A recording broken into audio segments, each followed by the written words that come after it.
Welcome to our compelling conversations.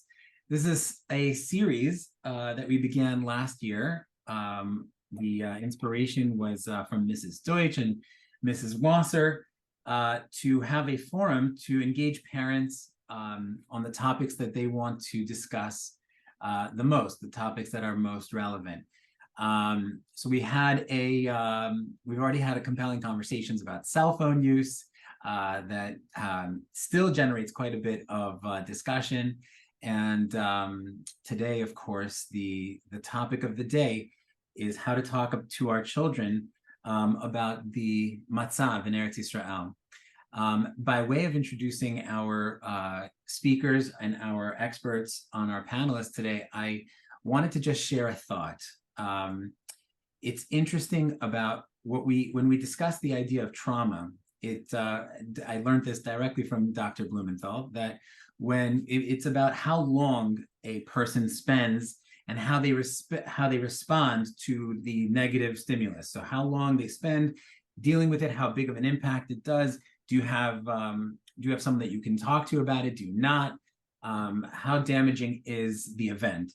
So I just thought from this week's parasha something interesting. In Parashat Vayishlach, we have Yaakov splitting up his family into two camps, preparing for tefillah, preparing presents, and preparing for war.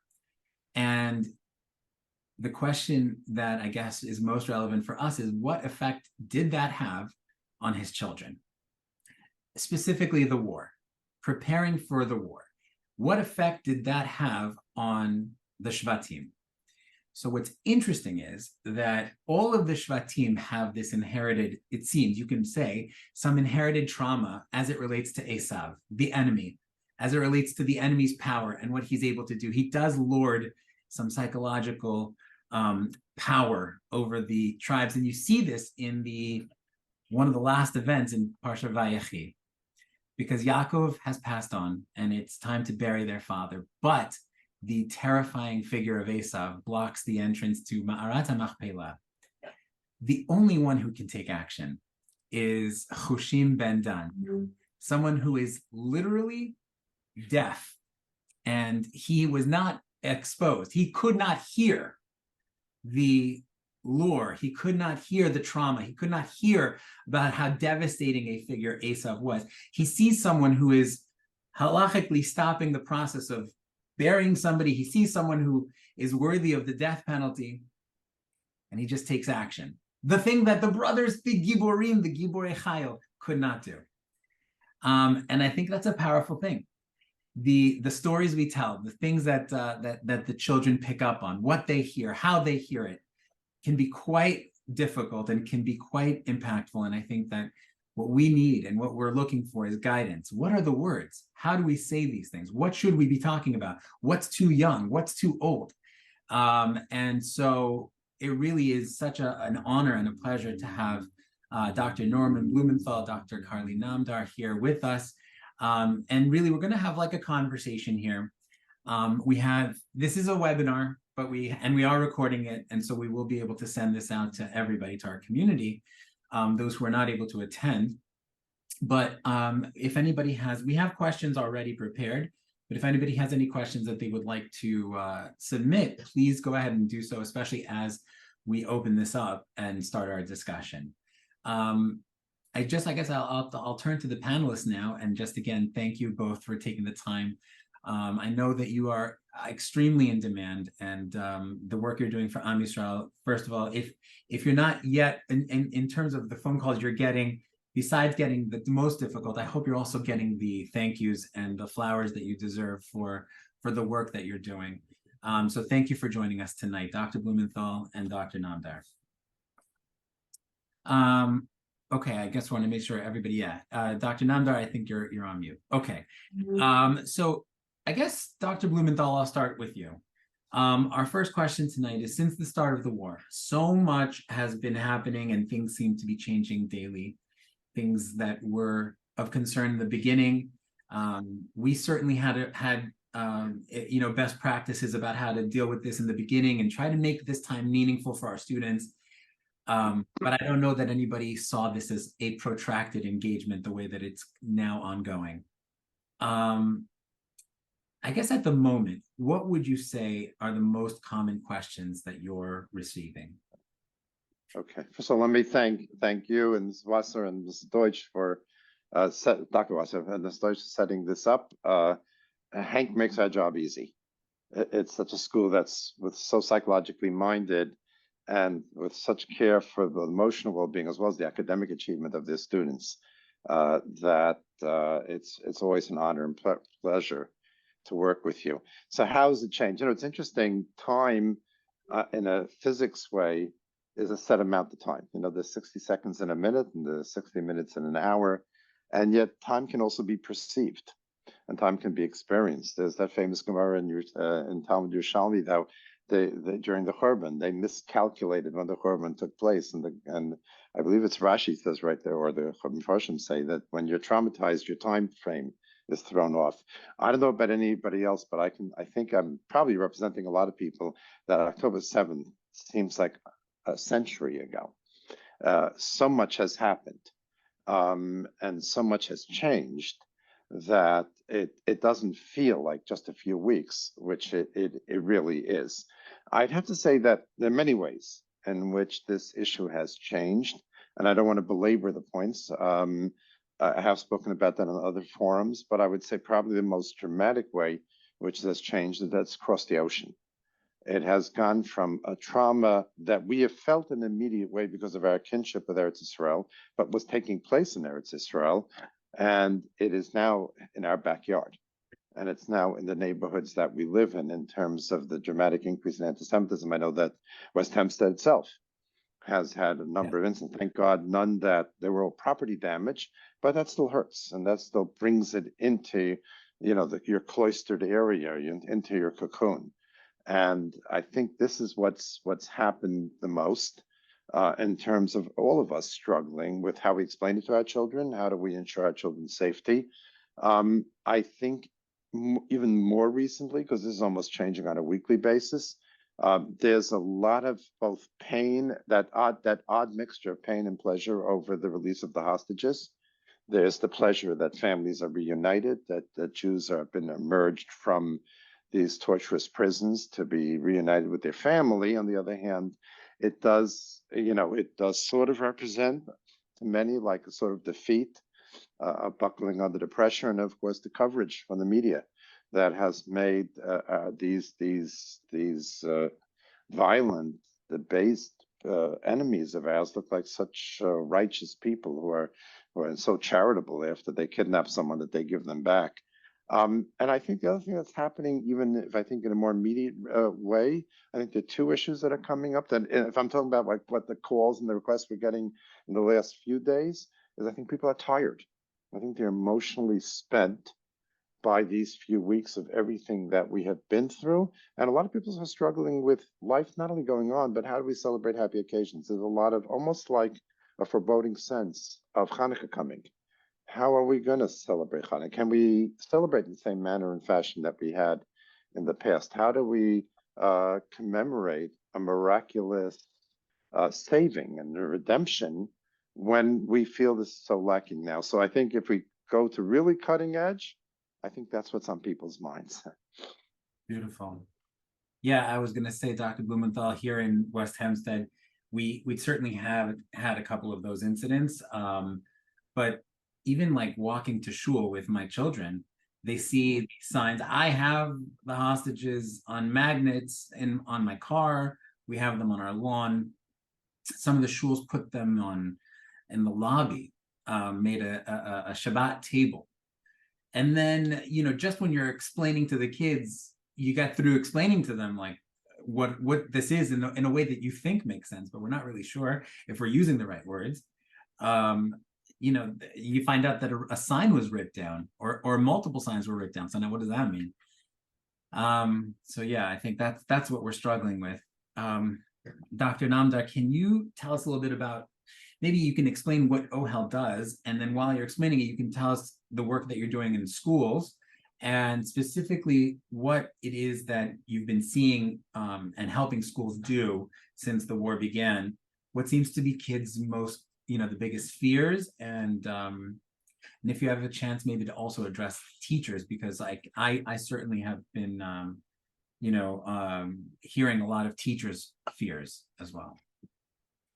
Thank you. I just want to say also, echoing Dr. Blumenthal, what a pleasure it is to work with Hank. I had since joining OHEL, we've done a lot of work together with your school. We actually, we were piloting a program last year, the Resilient Schools Program, which was all about building resilience for teachers and students, and also becoming more trauma informed. And in a very strange way, that work that we were doing really, it's kind of crazy to think how it was kind of setting the stage for the situation that we're in today. And we look forward to continuing to working together. And just also want to echo what Dr. Blumenthal said. You're always just a phone call away. We're always just a phone call away from you. And please God, we should get together for happier occasions. So, there's so much that happens in the life of a school. I think that school communities are really like an entry point for so many different things that can come up in the life of a community. So with the war, literally 5 minutes after Simchat Torah ended, my phone was pinging. There were, heads of school and other people that were reaching out to me. What I do is I work with, I coordinate school-based services for OHEL, and I also coordinate our social emotional learning resources, trainings, and the programs that we bring to schools. So people were 5 minutes after Chag reaching out, please give us guidelines. Can you help us? How should we talk to our students? How can we support our families? How can we support our teachers? And OHEL is often on the forefront in releasing these guidelines, and Dr. Blumenthal is the one who writes them. So he was, we were in touch with Dr. Blumenthal right away. He actually was not here. He was away for Yom Tov, and we were trying to all wrap our heads around what is the right guidance to give. It wasn't like it was a situation where, we could easily say, okay, this is comparable to X that happened in the past, and then, we can work from there. This was a situation that was unraveling, and there were so many different parts to it on so many different levels. So we were able to release the guidelines, and then the following day, wasn't even 24 hours since, Yom Tov had broke, we hosted a webinar and 600 people showed up to the webinar. Wow. We do a lot of work on the ground in Israel with Dr. Naomi Baum. And we felt with a lot of our webinars and the work that we were doing, we wanted to really have a live voice from somebody who was living through it in Israel. So we did that webinar. Since then, we've been, hosting a number of webinars. We have a landing page on OHEL's website, ohelfamily.org. It's called War in Israel Resources, and it will lead you through to a host of resources for parents to read on how to talk to your kids, and just supportive resources in general. There's webinars there. We have a number of support groups, but specifically on the school front, we were getting a lot of calls. We have a teacher support helpline. We're funded by UJA. And in the wake of COVID, they allowed us to open a helpline for teachers to really support their well-being and the challenges they face in the classroom. When the war broke, we opened the helpline from 8 a.m. to 10 p.m. And we also opened an email address for people to reach out to. And, when crisis hits, people also try to reach you whichever way they can. So the requests came in on all different fronts. We work very closely with the trauma team. So the school-based team working together with the trauma team were able to meet a lot of requests. So we had, for example, many Israeli teachers whose husbands, whose sons, whose families were on the front, and it was really, really hard for them, or it is really hard for them to be able to manage, while being there for their students as well. I think, one thing we've seen from this war is there's varying degrees and varying levels of connection and separation, but everybody seems to know somebody who is involved somehow, right? So we have the people that are living through things in Israel, but we have people on the ground here too. We got requests for, we had a teacher in a school whose Our children were at the Nova Festival, and we Wow. had to, we were, through members of the trauma team, were able to go in and support the faculty at that school.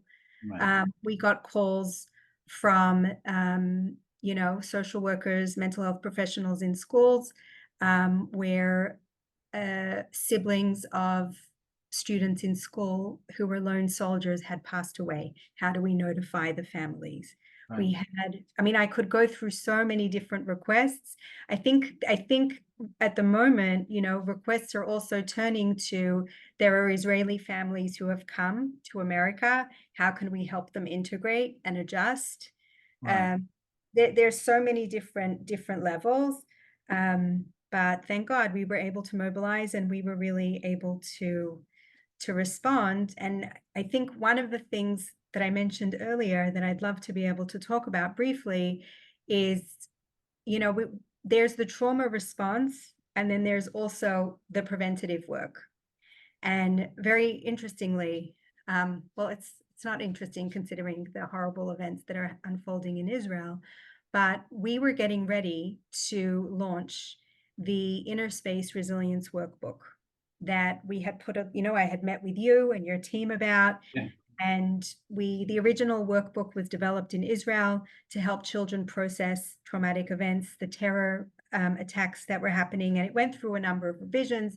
There was the COVID-19 Resilience Workbook. And then we came out with another workbook that had nothing to do with any particular trauma. It had a really original, really creative space theme. It's called My Inner Space Resilience Workbook. And literally the week after Simchat Torah, we were going to launch that workbook. Wow. And then the war hit. Wow. So overnight, we translated that workbook into Hebrew. And we worked with our partner in Israel, Dr. Naomi Baum. And we said, okay, we are going to get this resource out to kids in Israel to help them cope with what they're going through. But we realized something, that in the Inner Space Resilience Workbook, we have, it's all about space. So we had rockets and we had parachutes. Oh. And we were looking at the illustrations and we said, hey, we can't give this to Israeli children right now. So we quickly put in all new illustrations and just got the workbook out. And now it's reached over 13,000 children. Last Sunday, it was over 13,000 children in Israel that are using that resource. Incredible. And the incredible thing is that the printing press in Kibbutz Be'eri was repaired. And the printer saw the workbook and he wanted to print it in his printing press. So the remaining copies of the book that need to be distributed are actually going to be printed by him. So, The Erie. yep, Coming out of the Erie. coming out of Be'eri, yeah. Incredible. Yeah. Thank you, Dr. Namdar. So, Dr. Blumenthal, we're going to try to get very, very practical here. I actually have a question here from one of our attendees, of which we have quite a few actually who have logged on just recently in the last question. So this question ties into something we were all discussing. Thank you so much for setting this up. My 13-year-old has a lot of questions about the hostages. She sees the posters and hears things at school from peers with social media. She doesn't have social media. She's feeling a lot of anxiety as it relates to the children. And I don't know how to answer her questions and how they're being treated. How will this affect them long term when they will be released? I just tell her I don't have the real answers and we need to dive in. Is there a better answer? And I guess, Dr. Blumenthal, this is a platform to continue even talking about how do we talk to our kids about anti-Semitism. I was talking to Dr. Namdar even before we started.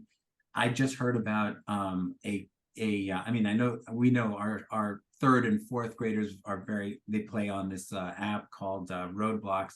It's an online game and it has a chat function. We have heard recently that some of them are getting bombed by, interrupted, I should say, are getting interrupted. The gameplay is being interrupted with these messages that are pro-Palestinian, challenging our young children, in like much the same way that college students are being challenged, much the way Ben Shapiro could be challenged in in Cambridge University, except, our kids are far less prepared for that. So I guess that's a lot, but I guess that's the direction people want to hear about. Sure. Okay, so let me respond the latter and then get to the former, because I think it just works more logically. I think there are a few things we have to, first of all, we have to be aware of. The world has changed.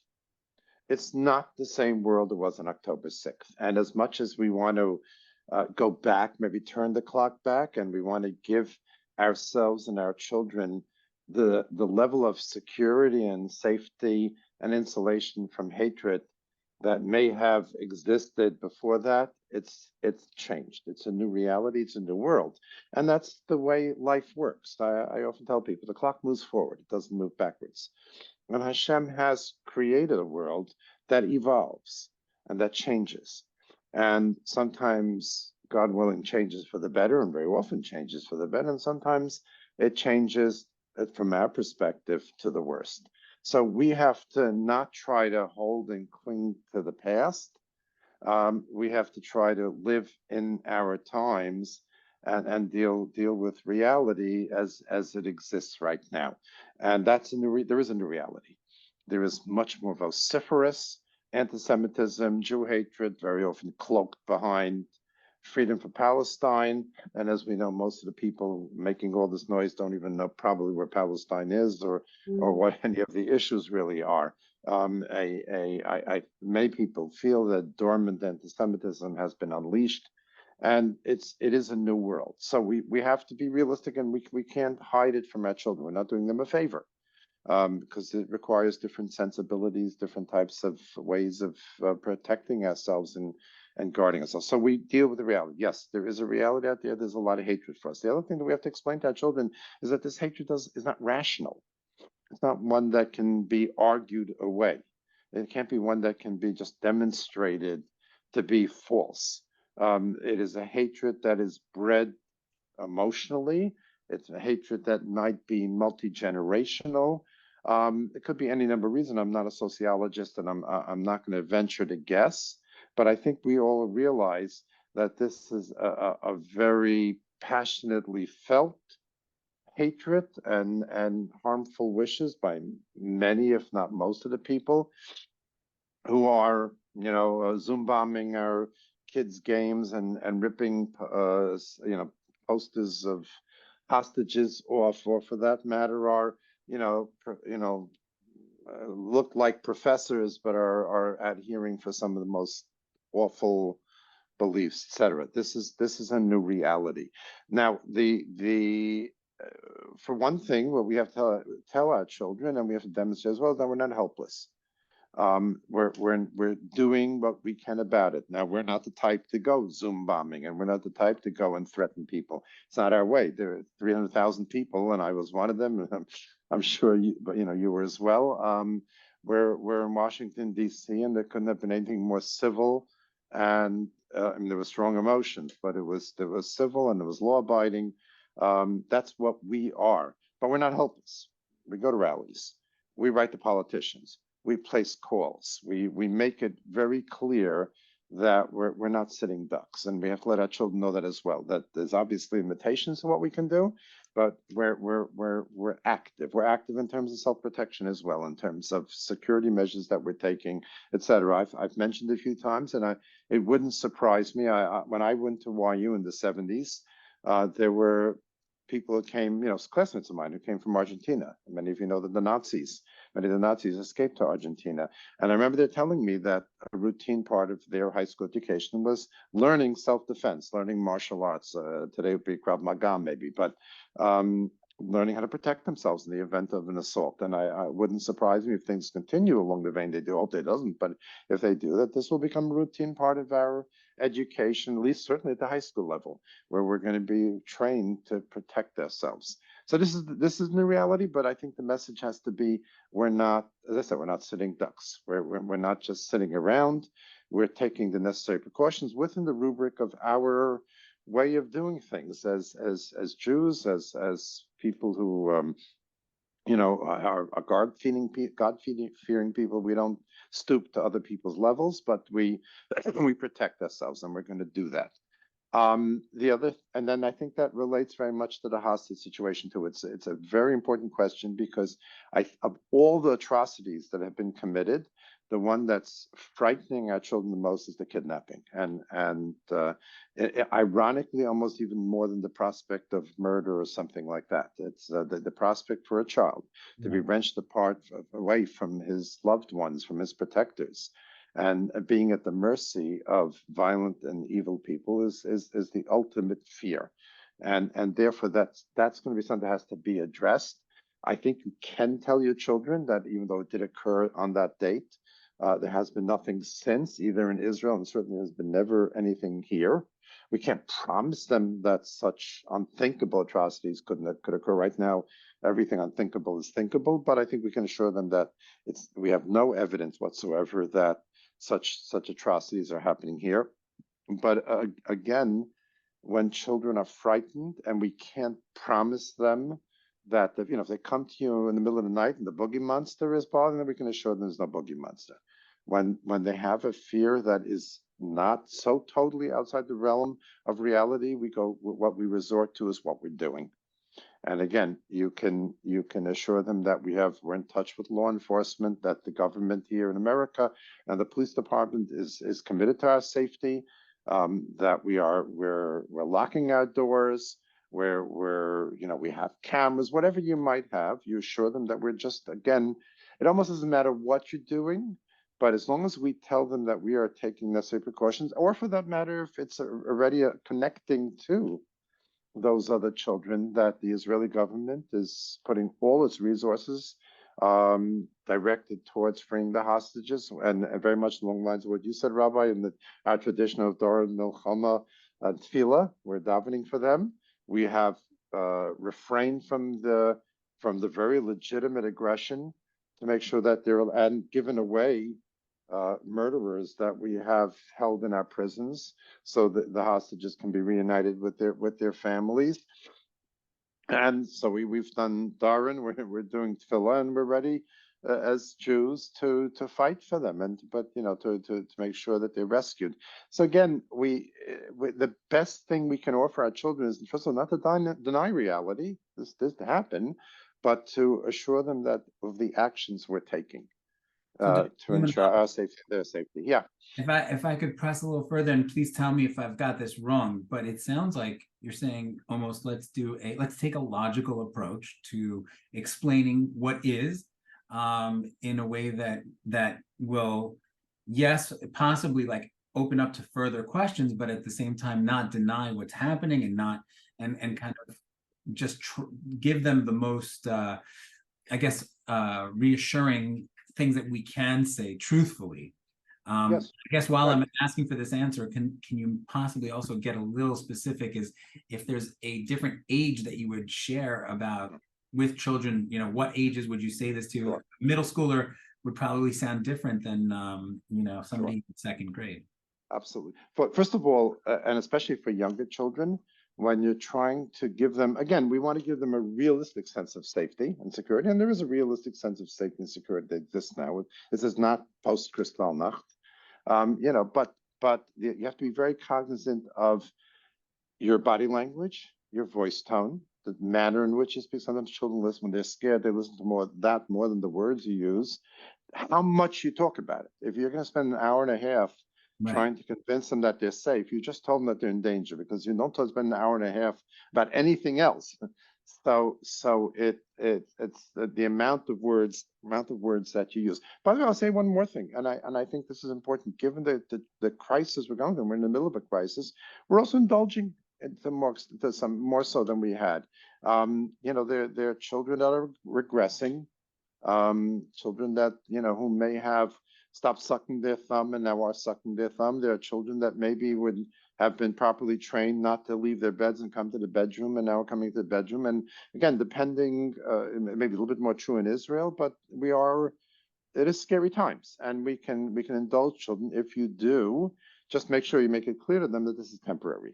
We're doing it now because we're going through rough times. Well, we are in many respects We got one phone call about a parent whose child was afraid to go to sleep at night because her bedroom was the first one, the Mm, bedroom that a child would encounter if somebody broke into the house.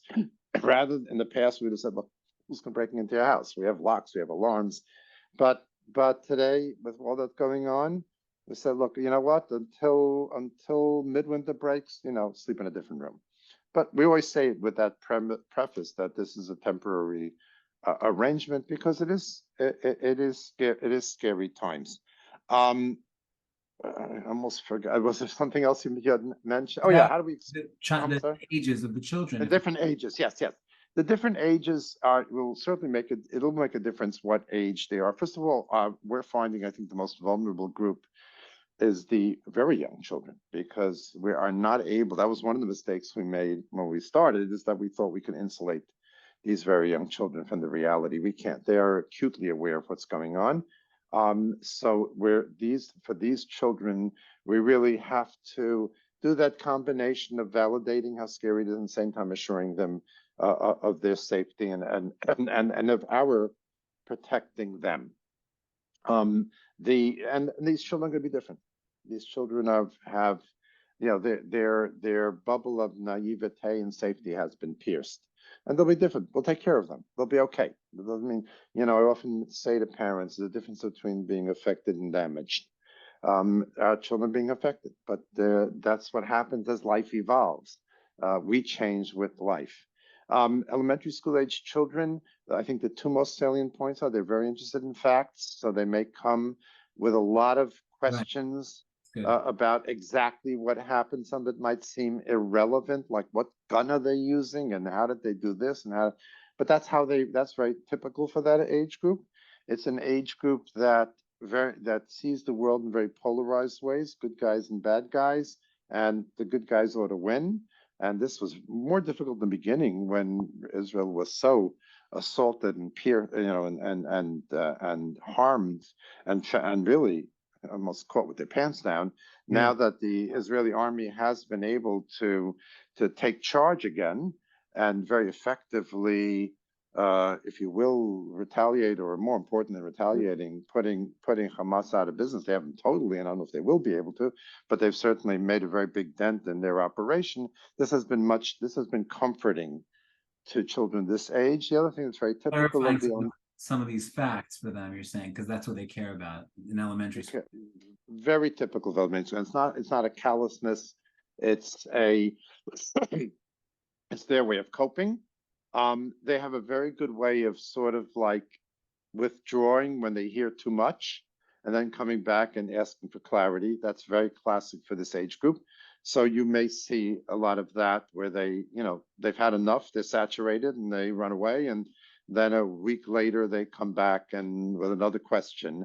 That's very typical. They only have knows they can ask any question they want. Right. And as terms, again, I'm giving you a al regalachas response, but in terms of teenagers, first of all, it's during adolescence, middle school, that they first develop the capacity to empathize, in other words, to really experience the world from someone else's perspective. And sometimes when children have a new skill, they overplay it. And so this would be very typical for them to imagine themselves in the tunnels, to imagine themselves in the Kibbutz Be'eri, imagine themselves in Sderot. And sometimes, especially if they're communicating with each other on social media and talking about it, it can develop into a hysteria and to a bit of a contagion. And sometimes it has to be contained. This is something we need to be acutely aware of, but we can't think about it 24/7 because we won't be sane. Right. So this might be that. It's really a teachable moment to teach them how to manage this newfounded capacity to empathize. Adolescents will be the ones, I haven't heard much of this, so maybe, although it would be within their capacity, but they'll be the ones to ask about why bad things happen to good people. Yeah. Why would a good country like Israel would be so harmed? It would be typical for them to discuss it. Maybe it just never came my way, but I didn't hear much of this. I would have anticipated that. I think a lot of the adolescents are, and I think maybe I'm talking about older adolescents now. A lot of them, it's really the question is much more towards the future, because Israel is so much a part of their natural trajectory. Right. And will it be? and as well as being out there in the world, being on the college campus. Right. And will this still be part of their lives? That's what I'm hearing more of from the older adolescents. Thank you so much, Dr. Blumenthal. Dr. Namdar, I guess just tagging on to what Dr. Blumenthal started to touch on, I heard a couple of interesting things in there. So a few weeks ago, we sent out some guidance to parents to remove certain social media apps from their children. We're obviously dealing with elementary school children, but a lot of our families have kids in middle school and high school. I guess maybe you can speak to some of the concerns that you've been receiving regarding the kids' use of social media. And I just want to make it a little more specific because Dr. Blumenthal got me thinking about something at the end of his response there. Somebody who has a overdrive for empathy, and someone who is just not yet a developed yet mind on this complex issue, the social, the geopolitical, the history of it even,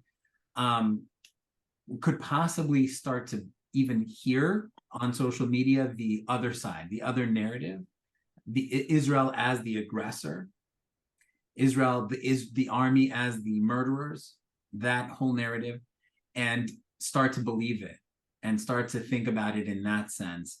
So we might even get questions like, when people show Palestinian babies being killed, can I feel sorry for them? Am I supposed to feel sorry for them? Can you maybe respond to first the social media part of it, and then also, you can even maybe talk about it from what Dr. Blumenthal was talking about at the end there about the anti-Semitism. It just seems like a lot of people hate us, and how do you respond to that?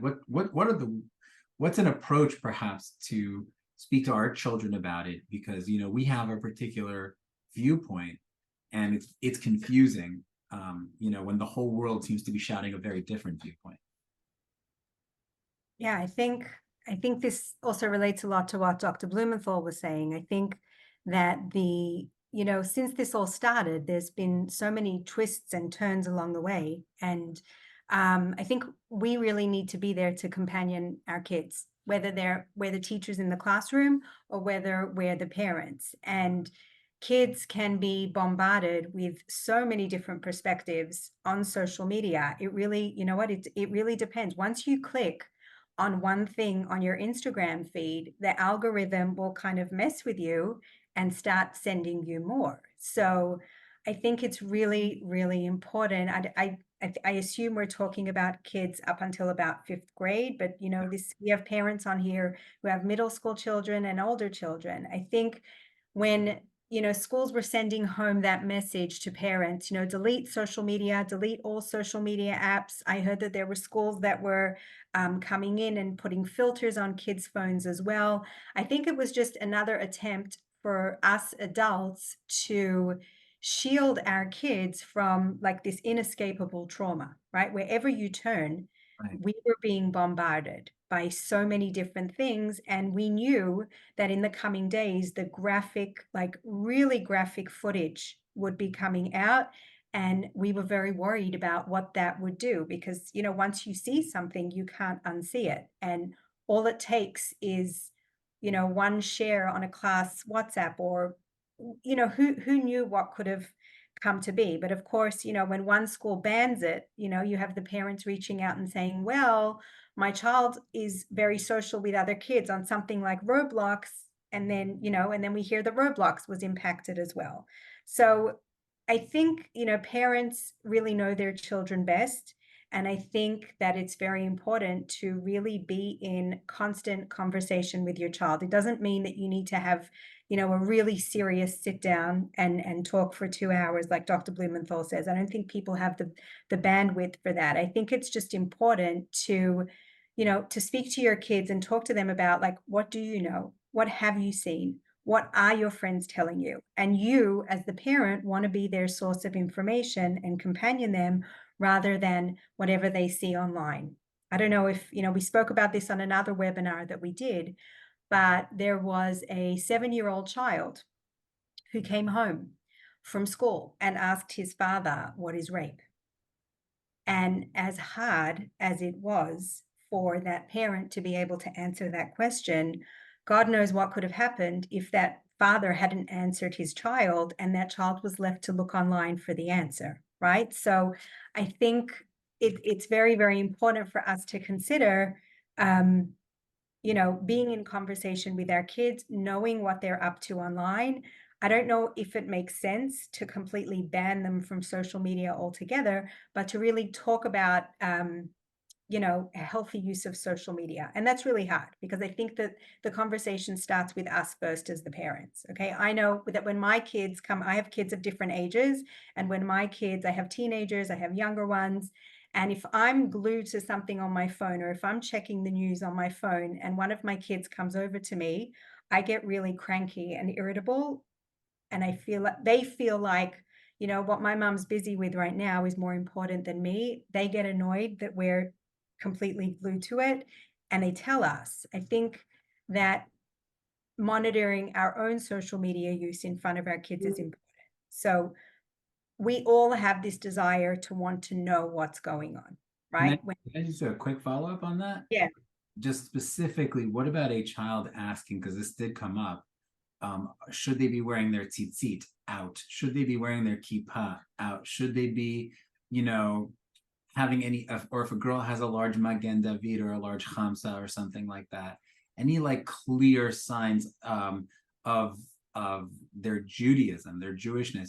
My kids are a little bit like nervous because our house is on a very public, very busy street, and we've got the posters going. We got now we've got Hanukkah stuff going. We got a lot. It's a Jewish house, so what should the response be if a kid's a little nervous about that? So I think really just, tune into your child, talk to them about what's making them nervous, validate, first of all, validate, right? If you validate them upon, them first, you'll find out what's going on. What are they thinking? What are they hearing? It could be they've heard something that's not true. But just hearing them out and let them talk it through with you lets them know that no matter what, I'll always be here to, as a sounding board for whatever you're going through. And if they're feeling anxious and if they're worried, and if this is something that genuinely concerns them, talk with them about it. Personally, we wear everything very proud, right? Put on your yarmulke, do everything, do it for show. But it really depends on your child. If that is going to make your child really, really anxious, then that's really an individual decision you need to make with your child. I think one of the things that Dr. Blumenthal brought up before, I actually grew up in Melbourne, Australia, and we had to take self-defense classes growing up. At different times throughout high school, we had self-defense classes, and it was compulsory. It was part of our education. Situational awareness is something that we need to teach kids nowadays, right? So many kids, I feel, are very glued to their screens. They're glued to their phones. When you're out in public places, you'll go to a restaurant and you'll see kids coming in glued to the phones as they're walking in. It's important also for kids to be aware of their surroundings. And sometimes we need to teach them that. We do Safety Kit in our schools, but we need to also teach kids to look around and be aware of what's going on around them. We need to also give them very, very clear a very clear message to make them feel safe. So as an example, I've spoken in a lot of schools recently. Every school that I've spoken in, right before I spoke, they did a security update. They told the teachers, and in another school, they had a briefing with the parents. They told the parents what are the concrete steps that they're doing to keep people safe. If kids know and if kids can see that there are steps that are being taken to make them safe, and what are the and if you as the parent let them know that we have police, we have other people that are here, and there are steps that we can take to make you safe, and that you as the parent are always going to be there to help them and protect them. I think that that's a really important message to give over to kids. And we know also in our school settings, unless kids feel safe and people feel safe, they're not open to learning. So in terms of wearing your wearing your yarmulke, your tzitzit, your Magen David openly, that's really an individual decision. And it depends on the child's temperament as well. I just want to, let's pay attention for a second. And I think that this is something that needs to be said. When we talk about, wanting to absorb a lot from information online, we're like driven to want to know more. And we have to, I found this with myself, right? There are days that go by where I'm so busy doing the work that only at the end of the day am I able to go online and check the news. And those days, I'm actually in a better frame of mind than when I'm, checking the news all the time. Yeah. I think that wanting to constantly check and wanting to know gives us some kind of a feeling of like we have some kind of control over the crazy situation. And it also, it speaks to the same idea that we were talking about before. It helps us to kind of connect with what's going on. We are far away, we feel far away, and we want to help and we want to contribute. And by knowing and staying up to date with what's going on all the time, it helps us feel connected. Amazing. But I think we can talk about this and model this as parents for our kids. The idea that, sometimes it's really good to know the updates and to see what's going on, but let's be mindful before we go online. Like, why am I going online? Is it because I want to know the news and I want to stay updated and I want to feel connected? That's okay. Is it because I want to know all the gory details and see what's going on and see what my friends are all talking about? Maybe not so helpful. We know that, when you see that, why were people, really spreading these messages that kids had to be mindful and we should be mindful of what we watch? Because when you see very traumatic things, it actually lives inside you and it creates, the images are stored in our brains. And sometimes you can even think that you're in the middle of danger, even though you may be far away, especially, with the immediacy of how things are rolling out on social media. So it is creating trauma. It is creating a very scary reality for a lot of people. And yes, it's important to be in the know, but you can't possibly stay in that state all the time. Right. Thank you for that. I'm going to try to see if we can, we are trying to wrap up, and we still have a few questions, and I want to just get also some questions from our group here, which we have quite a large group of attendees tonight, which I'm really proud of. So I guess this next question, and I'll just also toss this out to all of our attendees, if anybody has a question that they would like answered while we're wrapping up here, please, it's not too late. You can just type your question right into the message, and one of us will see it. The question that's on right now, and I guess this is to both of you. The last questions will be to both of you. Just jump in, and we'll try to keep the answers as short as possible. So, parent here is saying that she personally feels that she missed the window to speak to her children. They've heard the things and they aren't talking about it. They're not asking the questions anymore because at this point, as sad as it is to say, it's become, quote, normal. They see the hostages as part of their daily walk to school, and they see the pictures of soldiers with guns every day. So I guess the question is, should we be initiating conversations with our children? I think one of the great advices that already been done is that you've said don't talk at length, especially if we're talking about elementary school students.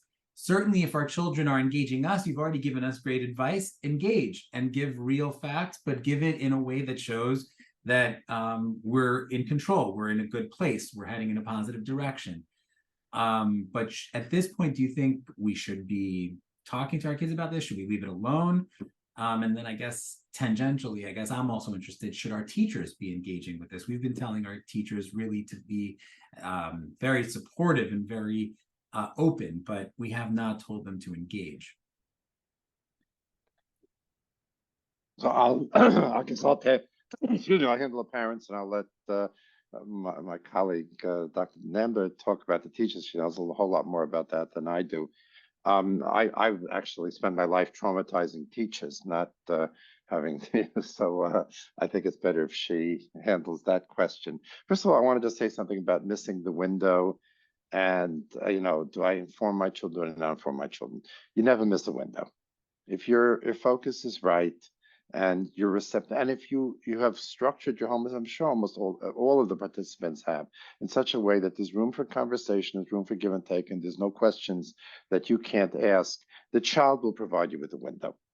So don't worry so much about, I mean, if you're one of those rare parents who are so caught up in their own lives and worlds that you're neglectful of your children, that might be a problem. But that's not most of the parents. The vast majority of parents that I know are very attuned to their children and know their children inside out and backwards and forwards, and trust your parental instinct, especially the mothers. Trust your maternal instinct. You know your child, you read them like a book, and they know you, and they know that they can bring up anything to you. So just trust your parental skills, and that's very important. And yes, there are children who are just like adults, are newsaholics, and there's some children who fare better not knowing. And you'll know your child, and you'll have the 10-year-old that you have to talk to a lot, and the 8-year-old who as soon as you talk to them, they don't want to hear about it and they run away, and they're each doing what's right for themselves. That's the skill of parenting, is that you can have 10 children with 15 different personalities, and you as the parent know how to relate and connect to each one. If you're not sure. That's very reassuring. Okay, I really mean it. I really do. In fact, I'll tell parents, if I say something to you and it doesn't make sense in terms of your child, I'm wrong. Yeah, you know your kid. So if we're not sure, and if you're in doubt, there was a time when we would assume, let's say if you're on the fence, we'll assume that the child doesn't know, or we'll try to insulate the child from this information. The world has changed even before October 7th in that respect, which is with the advent of the internet and social media, children find out everything, and they feel very entitled to know. They're almost like information addicts because the opportunity is there. And therefore, if you're not certain, assume they know. And certainly you want you and the teachers, we'll get to the teachers shortly, but you want the responsible adults to be the repository of information, the ones that they turn to. We'd rather them than some kid or their cousin or something like that. So if you're not sure, ask. And ask in a way that's not tense, ask in a way that's not leading. Have you heard about the hostages? Is it something on your mind? And if they say no, great. And the only thing you have to say to them is, well, if anything comes up, you can always ask us. But if you're not sure, err in the direction that they're informed and that they do want to know, because that's the nature of children today. And when we're not sure, we as a trauma team, when we're not sure if something is known or not known, and we get sort of mixed messages from whichever child population we're dealing with, or very commonly the classroom, then we'll assume it is known, and we'll address it as if it is. So that would be the best advice. But if you know your child and you know they're oblivious, then I actually, one of my grandchildren, I just found out this Shabbos. One of my kids was saying, he's instant, he even says to me, I know you're busy with this, don't talk it around the kids, my kids, I'm really keeping our kids in the dark. And then out of no place, out of the clear blue, as only a child can, the kid came up to him and asked him a question about the hostages. And it was my son who needed the trauma work, not the grandson. Right. They know. Right. I think they know. Yeah. Go Dr. ahead, Dr. Nimber. Yeah, I think in terms of school, it's always great when home and school are on the same page, right? And that way kids can see that, I can, just like I can talk to my parents about things, I can also turn to my teachers. And like I said, we really, the magnitude of all of this that they're seeing or they're hearing from others or older siblings, or, we've heard, I spoke in a school a few weeks ago, and a principal came to me afterwards and said that there were 2 5-year-olds playing in the preschool, and one of them took a doll and twisted the doll's neck and said, this is what the bad people are doing in Israel. Now, these are 5-year-old children. So kids are absorbing things from all kinds of places. So like Dr. Blumenthal said, we want to be the ones that are the source of information for our kids. And, even for my own kids, I have kids where some of their teachers are talking about things and others aren't. And one of my daughters came home and said to me, Mommy, why aren't they talking about things with us? So it's almost like, you know, it's balancing a fine line. I think you as the teacher, now it's November, you know what the emotional compass, you know how to read the room in your classroom, you know your students, but you have to be careful. You know, there may be students in your room that have a parent, that have a sibling who's a lone soldier, or cousins in Israel. Like, there are people who are impacted in lots of different ways. But if you, and we've been saying to schools and to teachers, you know, listen, be out on the playground, listen to what kids are talking about. You'll often learn a ton from watching them play, because they act out what's on their minds through their play. So if you get a feel that this is very much on their minds, having a space where they can ask their questions and talk about it could be very helpful. I would say, though, that if you are going to engage in, in the discussion, in asking, you always begin by asking them, what they know, what's on their minds, and then you proceed from there. And people tense up, people get very, very nervous. They worry about engaging in the conversation, and what if I say the wrong thing? Or what if a child asks me a question and I don't know how to answer it? And I think that this is really an opportunity to model your humanity. Like, there's, if you don't know an answer to a question, you can always say to a child, that's a really great question. Let me come back to it. But you have to know yourself and feel comfortable with where you're at with things before you give it over to the students. We have a lot of resources on our webpage that you can look at for information. Parents also, we have, parenting resources. Dr. Blumenthal just wrote something that we put out about how to talk to your children on anti-Semitism. Maybe you as a school would want to send that out. But it's always better to, I think, I'll just tell you personally, the night before our kids went back to school after Simchat Torah, I'm on lots of parent chats for my own kids, and one of the parents was saying, "Are we all in agreement? We're not going to talk about what happened, and it's too hard for the kids." And this is, on my 9-year-old daughter's chat, and a lot of parents were like, "Yes, I'm in. Yes, I'm in." And I was the one that kind of broke it and said, "I'm really sorry. My cousin's husband was killed, 31 years old, left 2 very young children. We have cousins fighting on the front lines. Like, we're talking about this in my house. I don't want it to be that, your children come home and say, oh, Chana Namdar told us about so-and-so." So I think there's so many ways that people are connected to what's going on, that we need to assume that there is a lot of information out there, and we do want to be the ones to companion our kids. Dr. Namda, first of all, I'm so sorry about your loss, and Baruch and I met. I'm really sorry, and I just hope that I can summarize a couple of the wonderful takeaways that I've got before we go to our final question here. But it sounds like you're saying it is a healthy thing to engage in conversation. There is no need to finish an entire subject or completely placate a child's every anxiety or worry in one conversation. If you mess up, you have other conversations to go back and have further conversations, and you can also express your own vulnerability in these conversations, but you're always skewing in a positive direction with, as much facts as possible. And on their level, if you see a kid's eyes glazing over, stop. If you see a kid saying, "I'm good," then they're good. If you see a kid coming to you, "I saw something I felt very nervous about," then engage and lean in. So it sounds like these are all, it doesn't sound like, because a lot of the questions we got, rightfully so, from the parents were from a very nervous, anxiety-ridden place of, I don't want to make things worse, or I don't want to say things I shouldn't. And it sounds like largely that's not the case for us in these. And when we endeavor these things, the more we talk about it in a healthy and way that makes sense for us as parents, it will translate to our children. I think I just want to add one thing. We know that the norm is resilience. We know that by nature, children are extremely resilient. And we know that, they say that, like, trauma like resilience is a resilience like trauma is a moving target, right? It's all about being flexible, and things in this situation have constantly been shifting. I think that I don't think it makes sense to spend a lot of time focusing on, the traumatic aspects of this with children. I think it's more important to, yes, validate, yes, answer questions, but at the same time, move to action, move to feeling helpless to hopeful. Right. Help.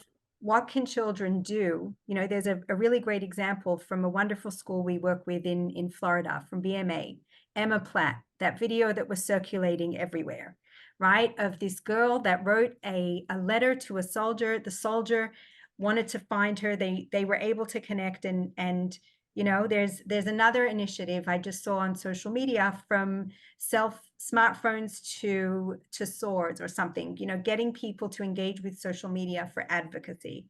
There are ways that we need to make kids and people active with meaning and with purpose. So when we tell them, you know, today's learning is in the zchut of these hostages, today's learning is in the zchut of the safety of our soldiers. When kids feel that what they're doing makes a difference, that there are things that they can do that bring you know, that have a purpose in this, you know, we should concentrate on that, and really the hope for things to get better. Dr. Nanda, you've already kind of started to answer our final question here, but I wanted to just first address a couple of things.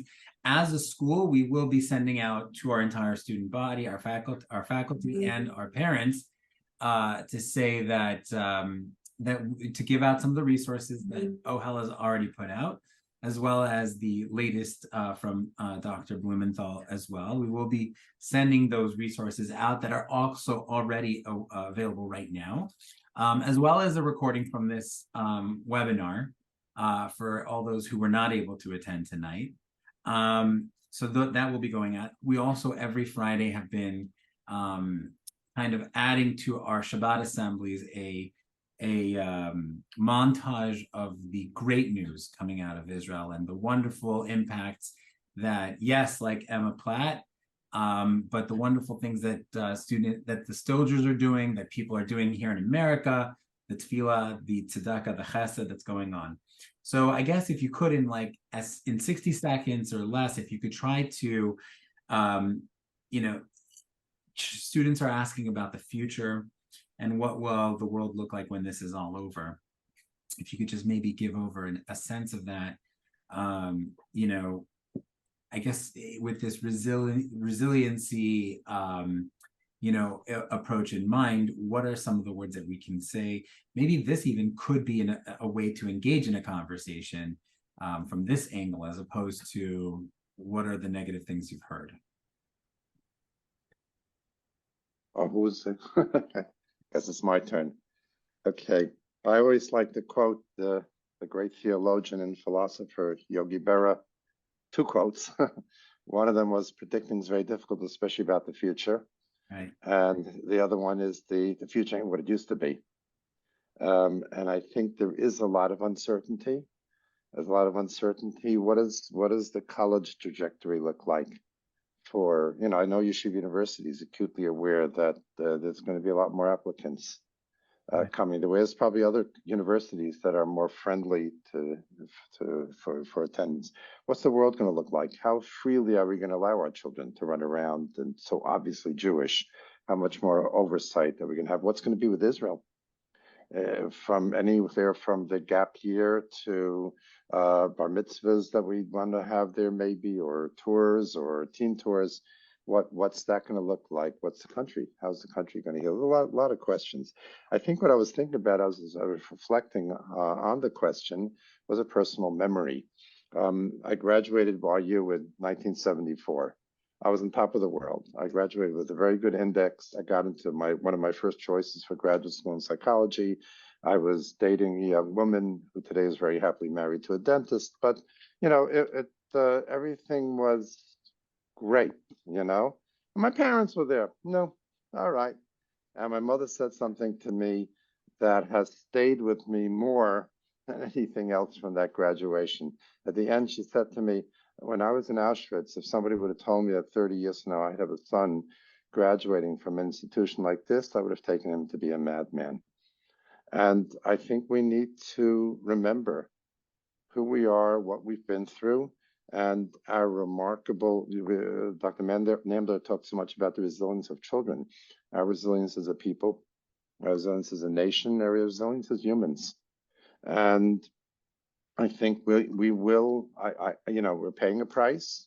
And of course, the biggest price is, as Dr. Namdar alluded to, was the loss of our young men and women on the front, but and during the atrocities, but we will emerge. We'll emerge from it, and probably emerge from it stronger and even more profound and effective people. So when things look hopeless, for me personally, that's the line that comes to my mind. And I'm sure we all have comparable lines and memories. So I think that would be the parting message that I'd like to give. Thank you so much, Dr. Blumenthal. Dr. Nauman, did you want to add anything? Yeah, I just to echo Dr. Blumenthal, I was reading this great book over Shabbos. It's called The Genius of Israel. It's by Dan Senor and I can't remember the other author. They wrote also Startup Nation about Israel. And, you know, Dan there's Levitt and Senor. Yeah. Yes. Yeah. Yes. So this book, The Genius of Israel, actually came out very recently. And there's a study that's alluded to there that Dr. Blumenthal speaks about a lot, that a lot of Jewish people like to talk about a lot, that came out of Emory University. And we speak about the idea of the intergenerational self, right? The idea that the same way that trauma can be passed down, resilience can be passed down as well. And the more children know about their family's history and where they come from, the more, the higher their self-esteem and the more resilient they are. There's actual studies. If you want to look at this, the psychologist is Professor Duke, and it's very, very famous research. And like I said, a lot of Jewish people like to quote it a lot. So there's this idea, there's different kinds of narratives that are passed down. There's different kinds of stories and rituals that we pass down. There's this idea of the narrative where, life was really hard and then it got better, or life was really, really bad, then it got worse. And then there's this idea of what we call like the oscillating narrative, where things were bad, then they got better, things, there's ebbs and there's flows. And I think that, the more children know about this resilient history that they have, the stronger they become. And I think that this is an opportunity for our kids to learn that they are living through history the same way they lived through. I mean, we can't compare the two, but the same way they lived through a pandemic. Right. Now they are living through history being rewritten. And what does this mean to them, and what's their role in this? I love that. You reminded me to mention, one of my mentors always told me, get pictures of your family and put them up, old pictures, and let that be the kids engaging with you and asking, who are they, what are their stories, and try to share those really good, positive, strong stories, because that becomes part of your own mythos, your own legend, your own lore, privately and personally in your family. You've given us a lot of chizuk tonight. Thank you very much to both of you. Thank you for your expertise. Thank you. And thank you for making the time.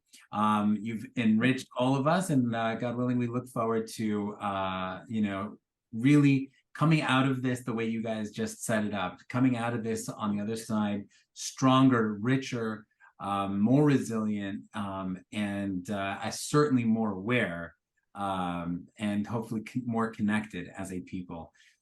So thank you very much. And I thank all our attendees, and have a wonderful night and a wonderful